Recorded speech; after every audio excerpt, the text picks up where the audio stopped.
صحابی رسول خلاف رسول ہو سکتا ہے، نفس رسول خلاف رسول نہیں ہو سکتا۔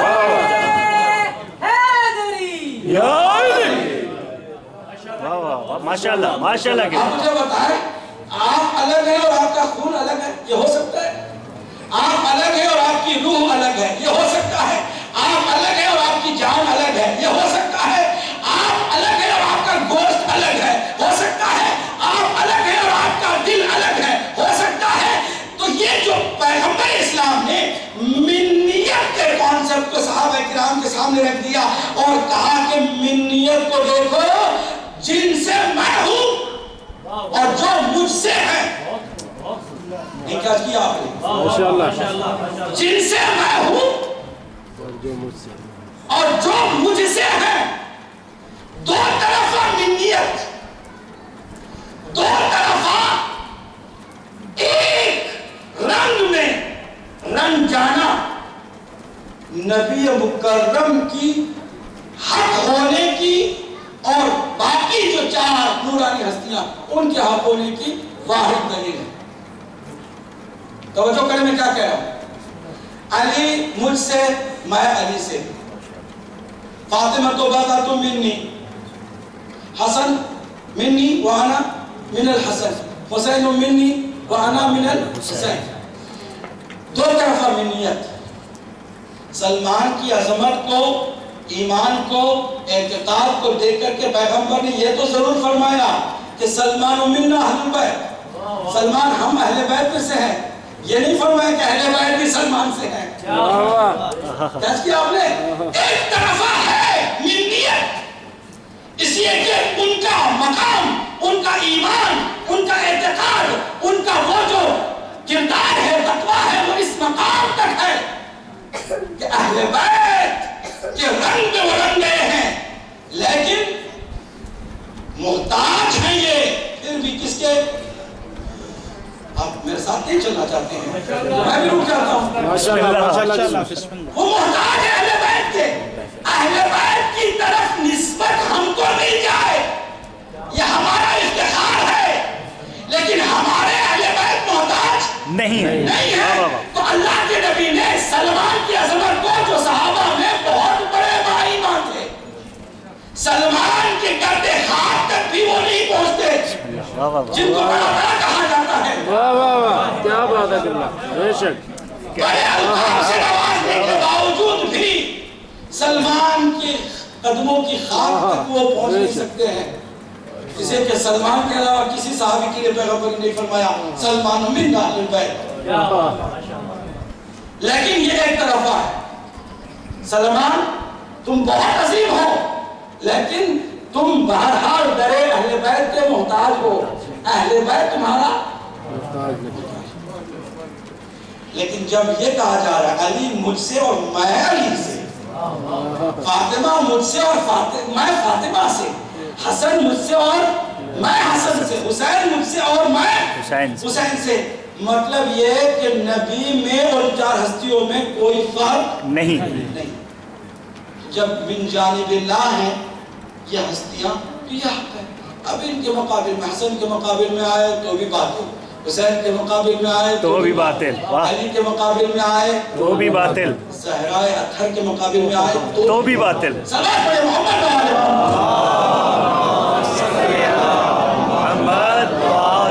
محمد۔ لہذا شخصیتوں کی طرف توجہ نہ دے بلکہ حق کو سمجھے۔ حق کیا ہے؟ اللہ اور جو کچھ اللہ کی جانب سے، جو ہستی اللہ کی جانب سے ہو وہ حق، اس کے مقابل میں باطل ہے۔ آپ کو پریشان ہونے کی ضرورت نہیں۔ میرے مولا نے جب یہ سمجھایا تو جنگ جمل میں وہ جو صحابی تھا تیار ہوا کہ ہاں اب مجھے پرواہ نہیں ہے کہ میری تلوار سے کس کا خون بہتا ہے، جس کا بھی بہے گا وہ اہل باطل ہوگا، اہل حق نہیں ہو سکتا، اس لیے کہ علی کے مقابل میں جو علی کے مقابل میں ہے۔ دیکھیں مولا کائنات نے جو بلاغہ میں کیا فرمایا؟ فرمایا ما شکت تو فی الحق مذ رؤیتہ، میں علی حق ہونے میں مجھے کبھی ذرہ برابر شک نہیں ہوا جب سے مجھے حق دکھایا گیا. واہ واہ واہ واہ ماشاء اللہ. علی حق ہے، ورنہ حق کوئی دکھائی دینے والی چیز ہے؟ کہاں تلاش کریں گے آپ حق کو؟ اگر حق کسی شکل میں ہے تو وہ علی کی شکل میں ہے اور ان معصوم ہستیوں کی شکل میں.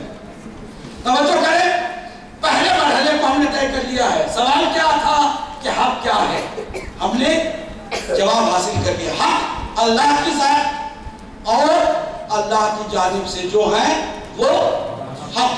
اب اللہ کی جانب سے نہیں ہے. اگر لوگوں نے کسی کو بنایا تو وہ لوگوں کے لیے ہو سکتے ہیں، اللہ کے لیے نہیں. آسان بات ہے. بعض لوگ بہت کنفیوز، ہم کہتے ہیں کنفیوز ہونے کی ضرورت نہیں.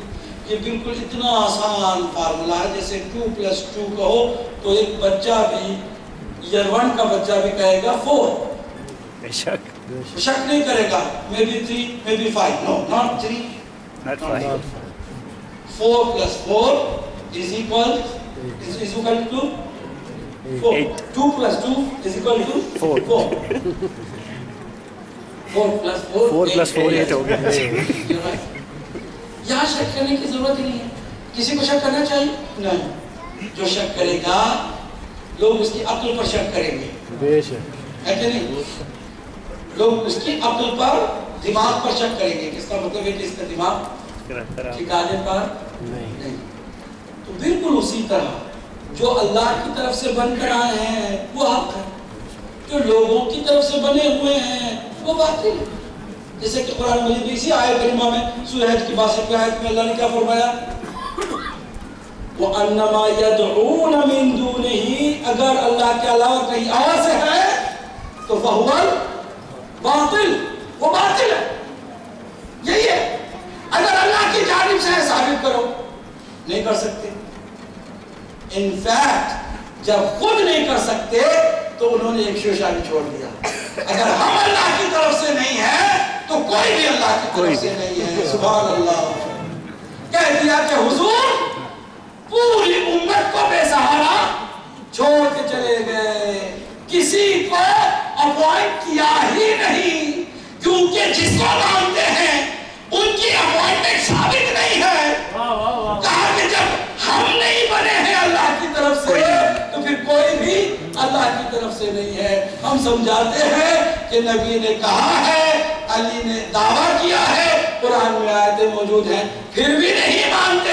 اگر قرآن کو بھی نہیں مانتے، نبی کو بھی نہیں مانتے اور علی کے دعوے کو بھی نہیں مانتے تو ہم سوائے آپ کے حق میں دعائیں خیر کرنے کے کچھ کر نہیں سکتے. سلوات پڑھیں محمد صلی اللہ محمد. دیکھیں نا، جب نہ ماننے پر آتے ہیں تو ایسے کہ پھر پیغمبر کو نعوذ باللہ نا عاقبت اندیش، دور اندیشی کچھ نہیں، نعوذ باللہ من ذالک. حضرت ابوبکر کو خیال تھا کہ کسی نہ کسی کو میرے جانے سے پہلے بنا دینا چاہیے. حضرت عمر کو خیال تھا کہ میں عمر کو اس طرح نہیں چھوڑ کے جا سکتا ہوں، کچھ نہ کچھ کر کے جانا چاہیے. اور پھر اگر کسی کو نعوذ باللہ خیال نہیں تھا کہ میرے بعد کیا ہونا ہے وہ تو پیغمبر ہے. نعوذ باللہ.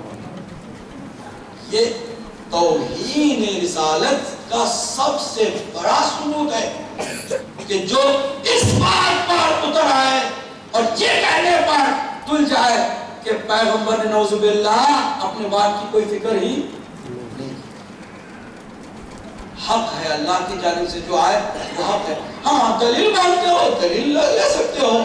اگر ماننے پر آؤ تو دلیلیں ایک نہیں ہیں، ہزاروں ہیں. اور نہ ماننے پہ آؤ تو معجزات پہ معجزات بھی دکھائیں، کچھ ہونے والا نہیں ہے. محمد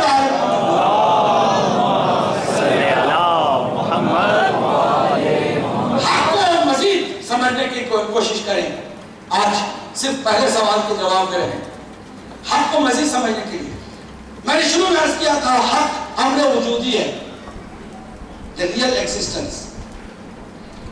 اس کے مقابل میں باطل ہے، اور باطل صرف نام ہے، کھوکھلا سا، وجود اس کا کوئی نہیں ہے. جہاں حق نہیں ہے، حق کے نہ ہونے کا ایک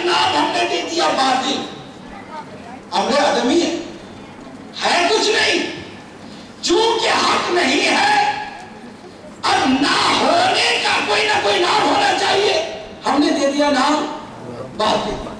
جو حق نہیں ہے اس کا نام کیا ہے؟ باطل۔ ایسا ہو نہیں سکتا کہ جو باطل نہیں ہے اسے حق کہتے نہیں، غلط بات ہے، کیونکہ حق خود اس کا وجود ہوتا ہے، وہ موجود ہوتا ہے۔ اب اگر کہیں حق موجود نہیں ہے تو اس نہ ہونے کو کیا نام دیتے ہیں آپ؟ باطل۔ کچھ امور ایسے ہیں کہ جو وجود حقیقی رکھتے ہیں اور کچھ صرف نام ہے، اعتباری نام، جن کا وجود خارجی نہیں ہے۔ مثلا لائٹ کیا ہے؟ یہ وجود حقیقی ہے، یہ ہے، موجود ہے۔ اگر یہ خاموش ہو جاتی ہے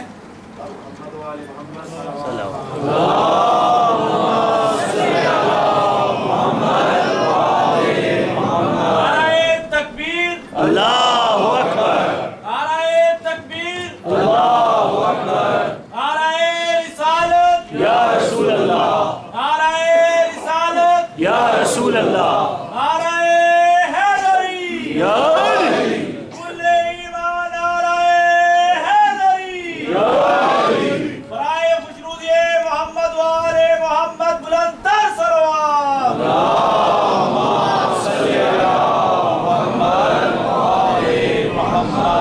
علی و حسین کا ذکر تھا جن واقعات میں، علی و حسین کا ذکر تھا جن واقعات میں، وہ واقعات نہیں ملتے دینیات میں، اور جن کے نام پہ بھیک بھی نہیں مانگتا فقیر، اور جن کے نام پہ بھیک بھی نہیں مانگتا فقیر، وہ نام شامل ہو گئے اسلامیات میں، وہ نام شامل ہو گئے اسلامیات میں۔ کل ایمان نعرہ حیدری۔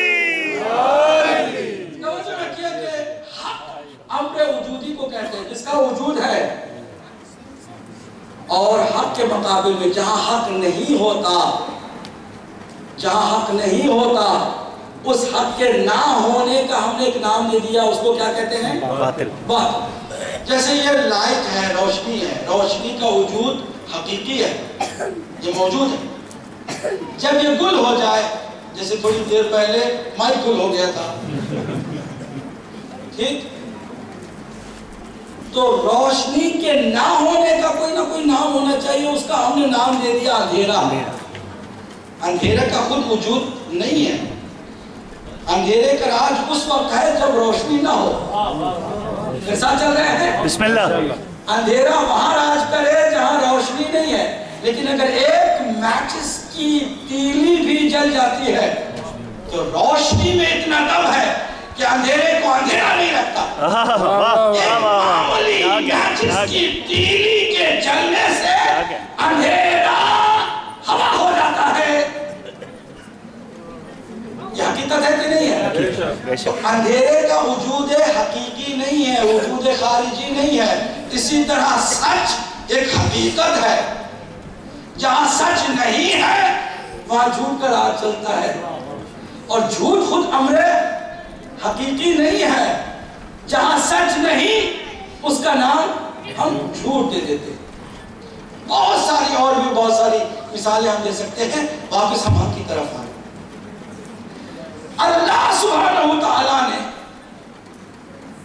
تمام زمین اور زمان اور کائنات کو ایک لمحے کے لیے بھی وجود حق سے محروم نہیں کیا۔ توجہ کیجئے، میں واہ واہ واہ واہ واہ واہ، ماشاءاللہ۔ وجود حق سے محروم نہیں کیا۔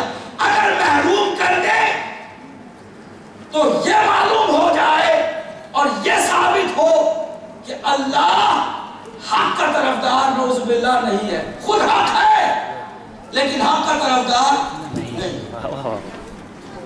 دنیا میں باطل ہی باطل ہے، جیسے اندھیرا ہے، روشنی ہے، اسی کو سامنے رکھے ہم۔ اگر اندھیرا ہے تو اجالے کا اہتمام کرنا ہر اس کا فرض ہے کہ جو اجالے کو پسند کرتا ہے۔ بے شک۔ جو اندھیرے کو ناپسند کرتا ہے وہ کہیں نہ کہیں اپنے اپنے اعتبار سے روشنی کا انتظام کرتا ہے کہ نہیں کرتا ہے؟ کرتے ہیں، بے شک کرتا ہے۔ تو اللہ سبحانہ وتعالیٰ نے اگر نبی مکرم کو ایک خاص مدت کے لیے بھیجا تھا، سب سے آخر میں آدم کو انتظار کی پوزیشن میں رکھا، نوح انتظار کرتے رہے، ابراہیم انتظار کرتے رہے، موسیٰ انتظار کرتے رہے، عیسیٰ انتظار کرتے رہے، تمام انبیاء جس کے انتظار میں تھے وہ آخری نبی جو سب سے پہلے خلق ہوا، واہ واہ واہ ماشاءاللہ، وہ آخر میں آ رہا ہے اور دین کو مکمل کرنے کے لیے آ رہا ہے۔ اب مکمل کرنے کے بعد دین کو اللہ واپس بھی بلا رہا ہے۔ اب اس کی زندگی میں بھی توجہ کیجئے گا، اس کی زندگی میں بھی 63 سالہ عمر میں 40 سال کو خاموشی سے تبلیغ کا حکم دیتا ہے۔ 40 سال بہت بڑا عرصہ ہے، اور صرف باقی جو 23 سالہ زندگی ہے، 23 سالہ زندگی کو اللہ اتنا بابرکت بناتا ہے کہ جو کام نوح سے نہیں ہو سکا، ابراہیم سے نہیں ہو سکا، موسیٰ اور عیسیٰ سے نہیں ہو سکا، کسی نبی سے نہیں ہو سکا، وہ کام محمد عربی صلی اللہ علیہ وآلہ وسلم سے لے رہا۔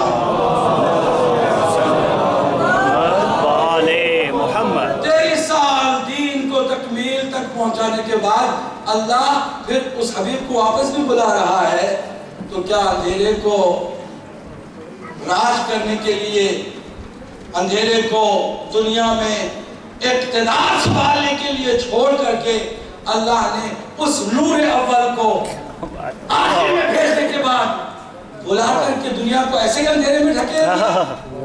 کوئی عقل مند مان سکتا ہے؟ نہیں مان سکتا ہے۔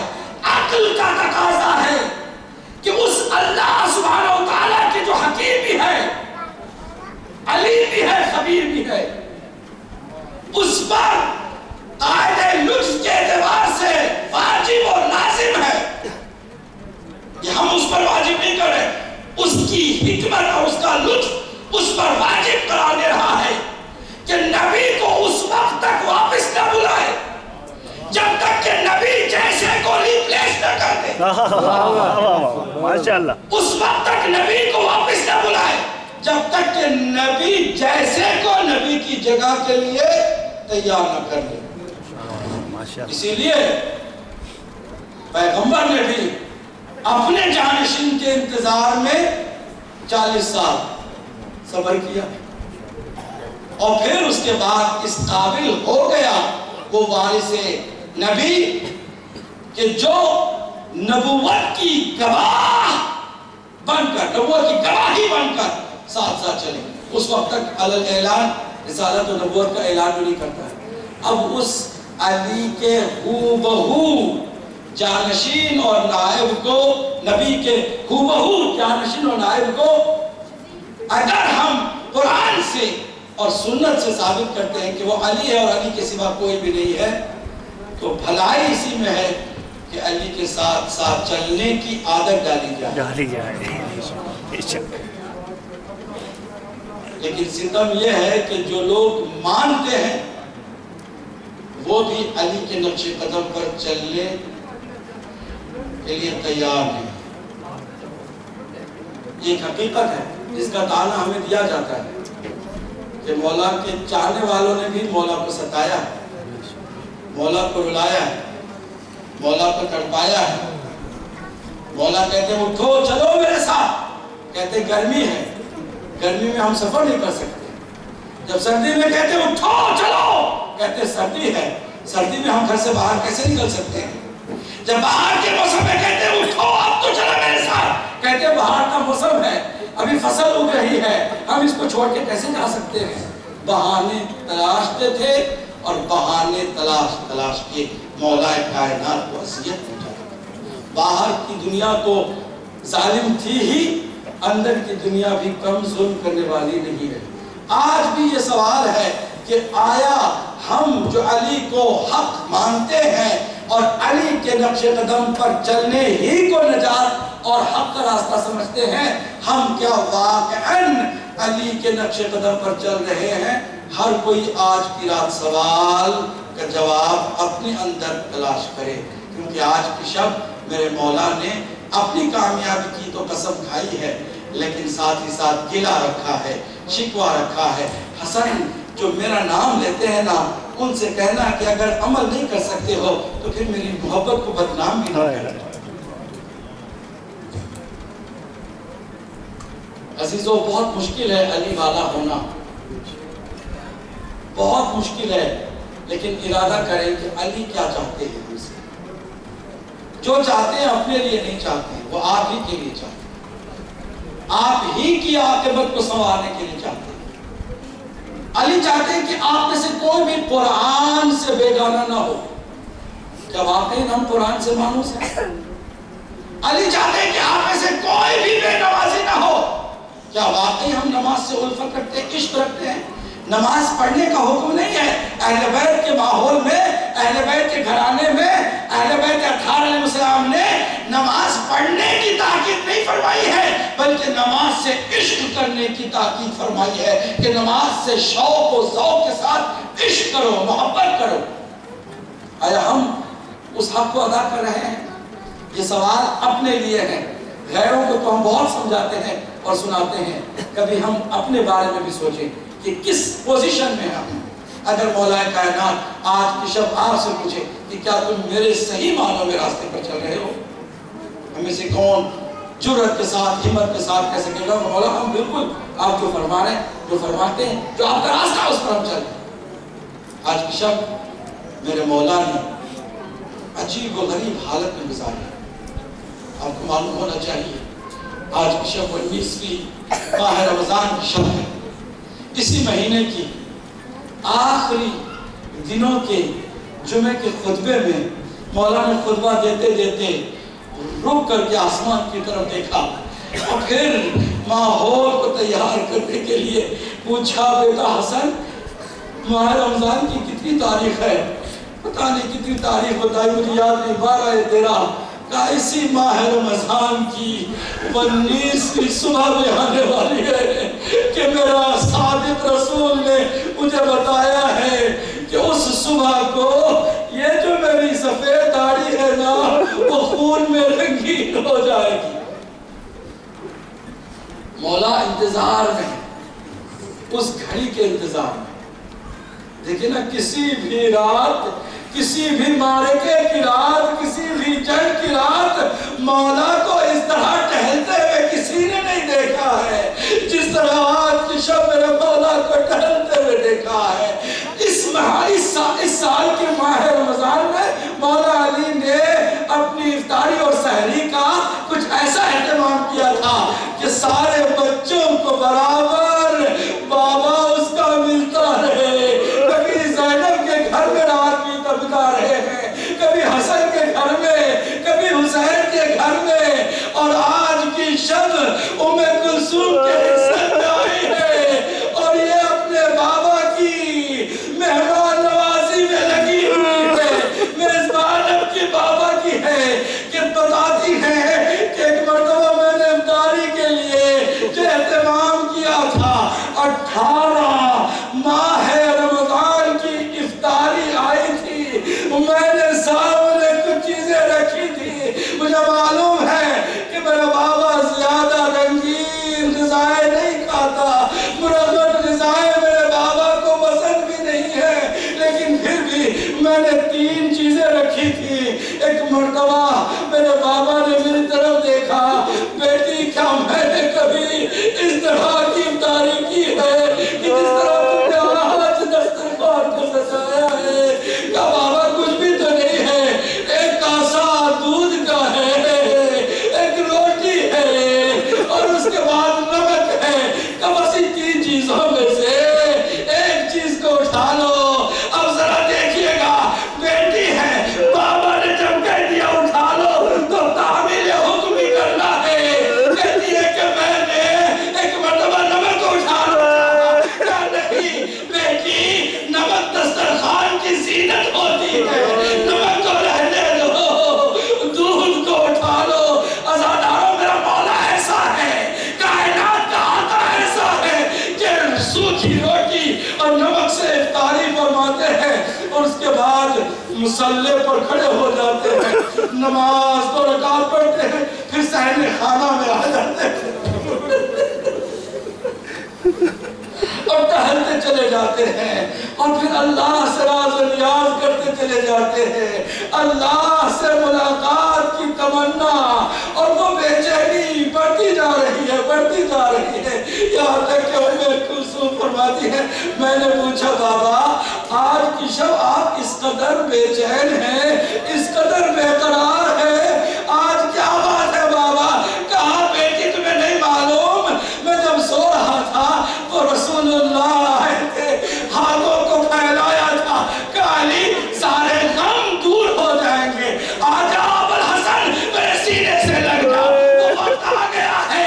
کہا کہ بابا کیا موت سے کوئی خوف ہے کہ نہیں بیٹی؟ میں تو موت کو ایک شیرخوار بچے کی اس چاہت سے زیادہ جو پستان سے ہوتی ہے موت کو پسند کرتا ہوں، لیکن میں جو اس حالت میں ہوں اس لیے ہوں کہ اس لقاء میں میں مشتاق ہوں، اللہ کی ملاقات میں بہت زیادہ اشتیاق پیدا ہو چکا ہے، اسی لیے دعا کرتے جا رہے ہیں اللہم بارک لی فی موتی، اے پروردگار میری موت کو مبارک قرار دے دے، اے اللہ جلد اپنی بارگاہ میں علی کو بلا لے۔ ہاں آزادارو رات اس طرح کٹتی ہے کہ سحر نمودار ہوتی ہے، اب مولا کے گھر سے نکلنے کا عجیب و غریب انداز ہے، کہتے ہیں کہ گھر کے اس دروازے کی زنجیروں نے پاؤں میں لپیٹ کر کے کوئی اپنی زبان میں زبانی سے کہا آقا مولا نہ جائیے گا، زنجیروں کو مولا نے ہٹایا، مرغابیاں تھی، ساروں نے شور مچایا، کوئی اپنی بے زبان سے کہہ رہے تھے آقا نہ جائیے گا، لیکن ان کے لیے بھی وصیت فرمائی بیٹی اگر تم ان کا خیال رکھ سکتی ہو تو تم ضرور ان کو رکھنا، لیکن اگر ان کے بارے میں کوئی کوتاہی کرنا ہو تو ان کو آزاد کر دینا تھا، تاکہ مخلوق خدا عرض خدا پر جا کر خود ہی اپنا پیٹ بھر لیں۔ ہاں آزادارو ایک ایک وصیت کے بعد مولا کائنات مسجد طرفہ کی طرف روانہ، آج عجیب و غریب ماحول ہوا جاتا ہے مسجد کا بھی، ادھر تیاری ساری مکمل ہو گئی ہے دشمنان خدا کی اور ان خوارج کی، اور ادھر مولا کائنات بھی پوری تیاری کے ساتھ ملاقات رب کے لیے رواں دواں ہے، اور شاید ہی کسی وقت علی نے نماز پڑھانے کے ساتھ ساتھ اذان بھی دی ہو، لیکن آج اس علی نے جہاں امامت کرنی ہے علی کو وہی علی مؤذن ہو گیا ہے، مسجد کوفہ کے مینارے پر جا کر کے میرے مولا نے کہا اللہ اکبر، آج ماحول کوفے کا بدلہ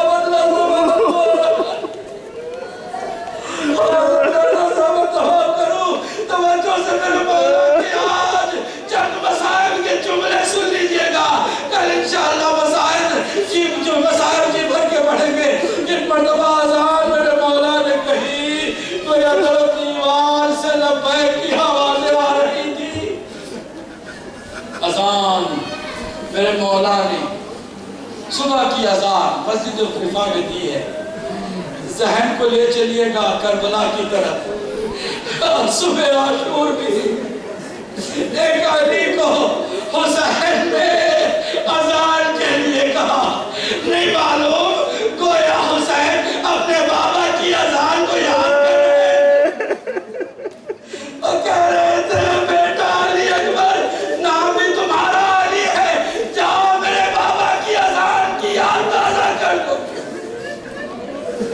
ادھر زینب ام کلثوم کے کانوں میں